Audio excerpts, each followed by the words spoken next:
Assalamu alaikum warahmatullahi wabarakatuh. Peace, blessings and mercy be upon you all. Welcome back to my page. In the video today, we are going to be exploring who God is and what the three major Abrahamic faiths believe God is like and why. While this video in the series will focus on the inherent similarities between the God of the Jews, the God of the Christians, and the God of the Muslims, the next video in the series will in turn unpack and investigate why the Trinitarian notion, which has become popular in contemporary Christianity, veers away from the strictly Unitarian traditions of Judaism, Islam, and even early Christianity. But let's not get ahead of ourselves. First, let's meet God as described in the Torah, the Bible, and the Quran.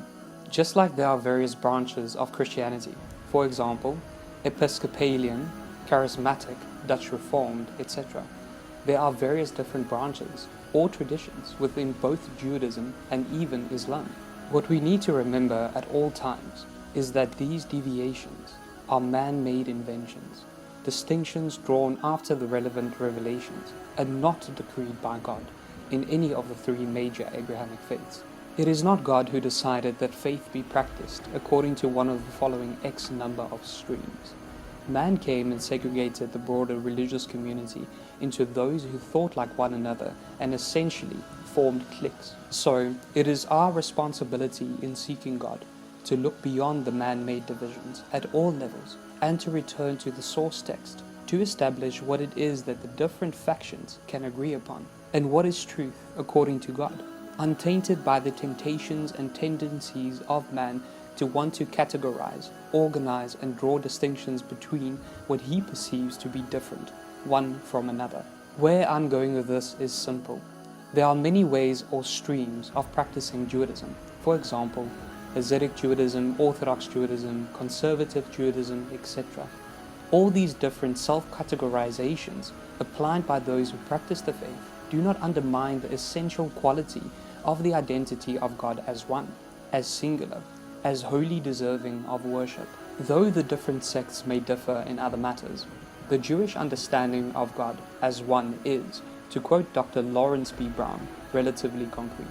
Throughout Judaism, the oneness of God remains the primary attribute of the Creator, followed by many others, including justice, love, mercy, omniscience, omnipresence, omnipotence, sovereignty, truth, wisdom, self-existence, goodness, holiness, eternity, and the even trickier concept of infinity. Furthermore, Jews consider God fundamentally incomprehensible, for God's attributes transcend those of His creation. In other words, Jews believe that we have been created as subservient and subordinate to the mighty Creator, and can, as a result, not comprehend the true nature of God, for it surpasses the limits of our worldly understanding. It is, then, our duty to stand in awe of a God so much greater than ourselves that He defies complete comprehension or experience within the confines of our own physical world. A number of these same attributes carry over to the, especially early, Christian conception or understanding of God. While early Christians remained fundamentally Unitarian, as encouraged by Jesus Christ Himself, it was only in later years that the so-called mysticism of the Trinity took root, and so transfigured the popular conception of God in the Christian faith. Trying to decipher the concept of a God who is three but one baffles the mind, especially when you consider that the three who are supposed to make up the one are fundamentally and characteristically incompatible with one another. To use a simple example, if God is accepted by Jews, Christians both early and contemporary, and Muslims alike, to be without beginning and without end, how could a mortal man be equal to or a part of an eternal God? If God is fundamentally immortal, He cannot also be mortal, can He? It's a logical paradox. As in our previous series, Son of God, I find it best to look to what Jesus Himself had to say about His own identity. In this case, that He had no divinity of His own. If Jesus was part of the divine, or a partner in divinity, then His statement would be fundamentally untrue, would it not? So, essentially, you're left with another logical paradox. If Jesus is part of a triune God, He must have His own claim to divinity.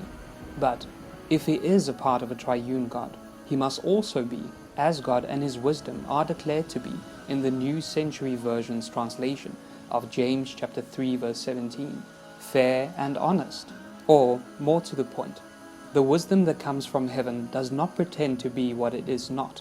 So, if Jesus is part of God and His infinite wisdom, He cannot pretend to be what He is not.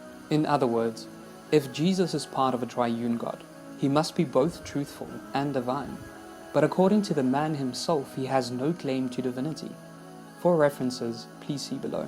Which begs the question, is Jesus honest or is He divine? And how can He be considered godly if, as is evinced by His own statement, He cannot be both?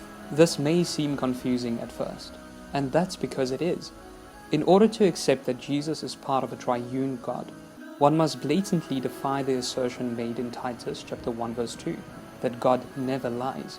But we'll further explore how the concept of the Trinity came to be, and how it compares and contrasts with the beliefs of the other Abrahamic faiths, and even its own early practitioners' beliefs, in part 2 of this video series. For now, suffice it to say that the Trinitarian concept of God flies in the face of the conception of God as one in the majority of the Abrahamic faiths, that is to say, in Judaism and Islam.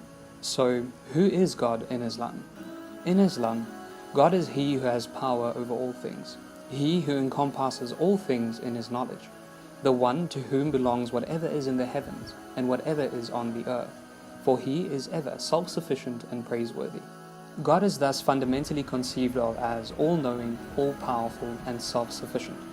Anything or anyone who does not meet these three primary criteria can thus be discounted from any claim to divinity, which makes sense. As we know, God is without equal.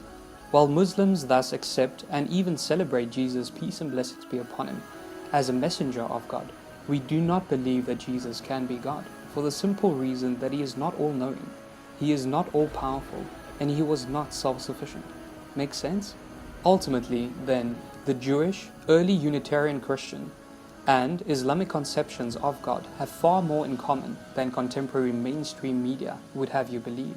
However, if you'd still like to know more about how contemporary Trinitarian Christianity compares and contrasts with the conception of God in Judaism and Islam, I encourage you to subscribe to my page and to my YouTube channel, and turn on the post notification that you can be alerted as soon as I publish part 2 of this video series, which will explore the history and paradoxical nature of the concept of the Trinity in more detail. Until then, as always, if you have any questions about any of the content I've shared with you today, please feel free to contact me via my page and I'll be more than happy to share some additional resources with you. Alternatively, I'm always happy to engage in constructive and mutually respectful conversation in the comment section or in my DMs. Until next time, Jazakallah khair.